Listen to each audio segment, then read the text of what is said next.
Hello and welcome. एक बार फिर से स्वागत है आप सभी का कंचन की कक्षा में।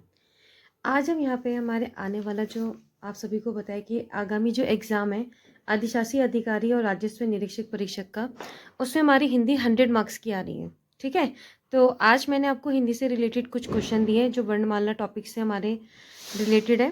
तो आई होप कि आपके एग्ज़ाम में बहुत बेनिफिशियल रहेंगे। तो आज हम इसकी वीडियो स्टार्ट करते हैं। तो हमारा आज का जो पहला क्वेश्चन है वो ये है कि निम्न में से कौन सा मूल दीर्घ स्वर नहीं है।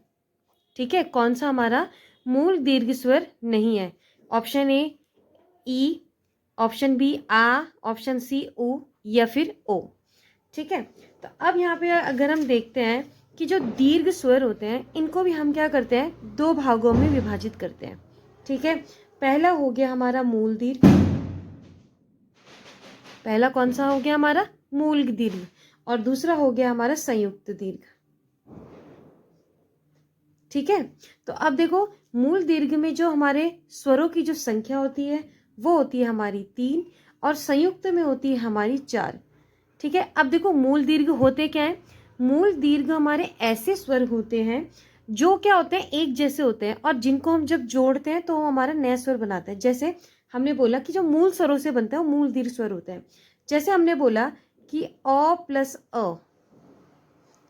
मिलके क्या बनेगा, हमारा बड़ा बनेगा ना।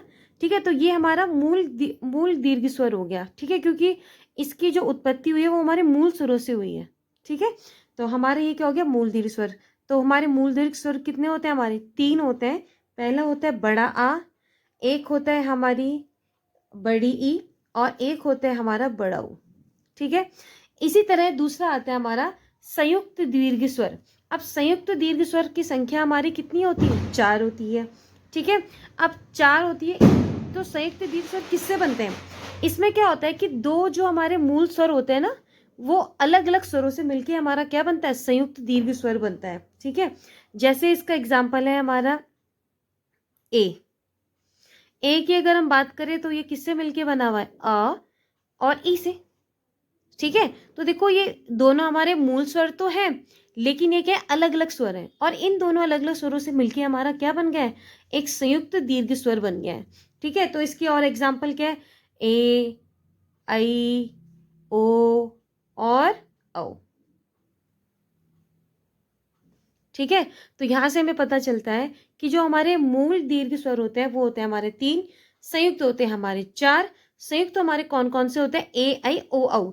तो यहाँ पे ऑप्शन में हम पे कौन सा है, ओ है। तो इसका आंसर हो गया हमारा ऑप्शन डी, ओ। ठीक है, क्योंकि यहाँ पे हमें बताना था कौन सा ऐसा स्वर है जो मूल दीर्घ स्वर नहीं है। नेक्स्ट क्वेश्चन है, हिंदी में ध्वनियां कितनी प्रकार की होती हैं।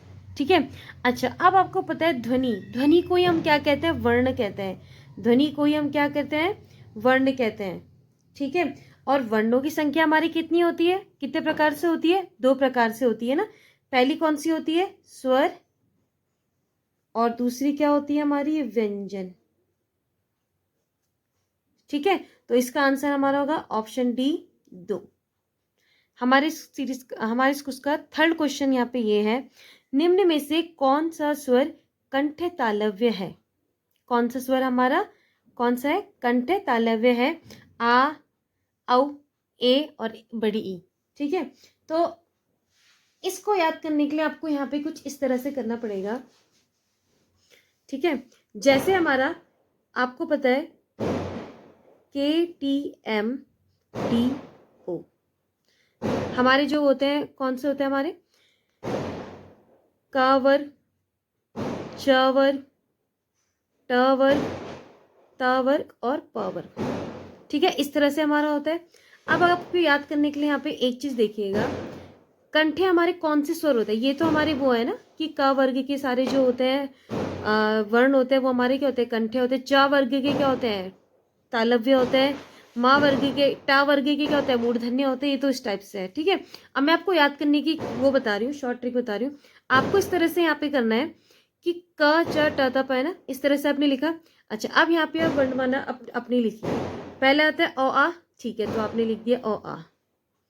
सेकंड में आता है ई ई, यहाँ पे आपने लिख दिया ई ई। ठीक है, अब आपको ऊ क्या लिखना है? ऊ हमारा सबसे लास्ट में आएगा, छोटा ऊ बड़ा ऊ। ठीक है, इसी तरह मूर्धन्य होते हैं हमारा ऋषि। यहाँ तक तो आई होप को समझ में आ गया होगा।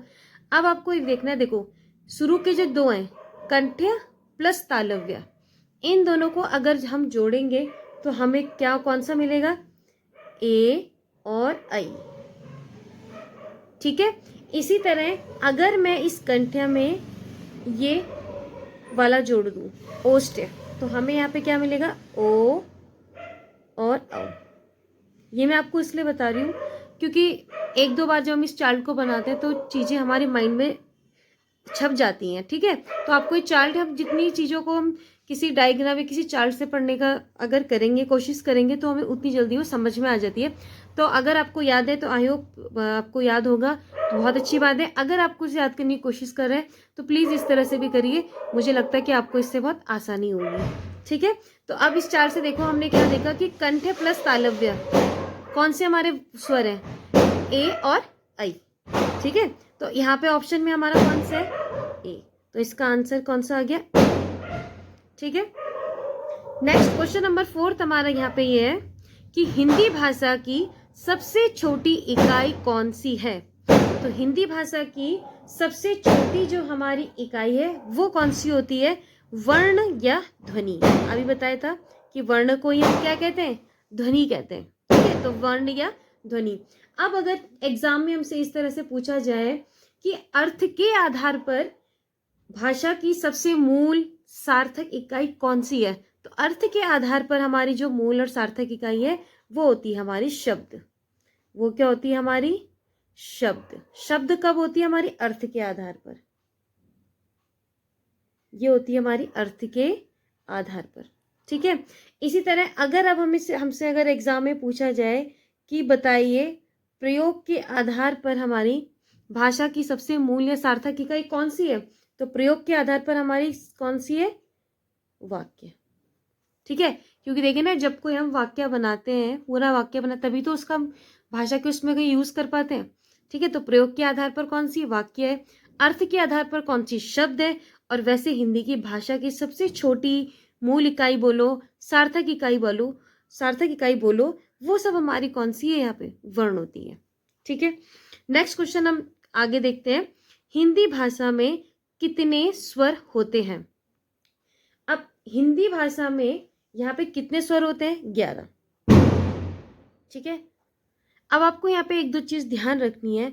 अगर हमसे एग्जाम में सिर्फ पूछा जाए कि कितने स्वर हैं, ठीक है, तो वहां पर हम क्या ऑप्शन देंगे? 11। अगर हमसे पूछेंगे कि कुल स्वर कितने हैं, तो वहां पे हमें ऑप्शन क्या लिखना है? 13। तो कुल स्वर हमारे कितने हो गए? 13 हो गए। अगर हमसे पूछेंगे एग्जाम में कि लेखन के आधार पर स्वरों की संख्या कितनी होती है, तो लेखन के आधार पर स्वरों की संख्या कितनी होती है? हमारी 10। ठीक है, आई होप यहाँ से आपको क्लियर हो गया होगा। अगर हमसे पूछेंगे कि कुल स्वर कितने हैं, तो कुल स्वरों की संख्या 13, स्वर कितने हैं? 11। लेकिन अगर पूछा जाएगा कि लेखन के आधार पर आप स्वरों की संख्या बताइए, तो उनकी संख्या कितनी होती है हमारी यहाँ पे? 10। कौन सी ध्वनि संयुक्त व्यंजन है?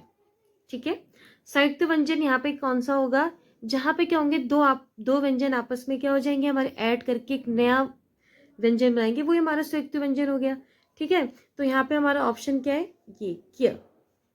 ठीक है, यहाँ पे देखो क्या आधा का है और फिर ये क्या? य है। ठीक है, क्या ये हमारे यहाँ पे कौन सा है? संयुक्त व्यंजन। इसी तरह जो आधा च और पूरा च है, जैसे चम्मच, ठीक है, तो ये हमारा कौन सी होगी? युग्मक ध्वनि। जहाँ पे देखो दोनों जो हमारे जो वर्ण होंगे, जो ध्वनियाँ होंगी, वो क्या होंगी? हमारी एक जैसी होंगी, पर एक आधी होगी, एक पूरी होगी। ठीक है, तो वो हो गई हमारी युग्मक ध्वनि और ये होगी हमारी संयुक्त व्यंजन। ठीक है, ये संयुक्त ध्वनि। अच्छा, अब नेक्स्ट क्वेश्चन नंबर 7 है, काकल्य वर्ण कौन सा है?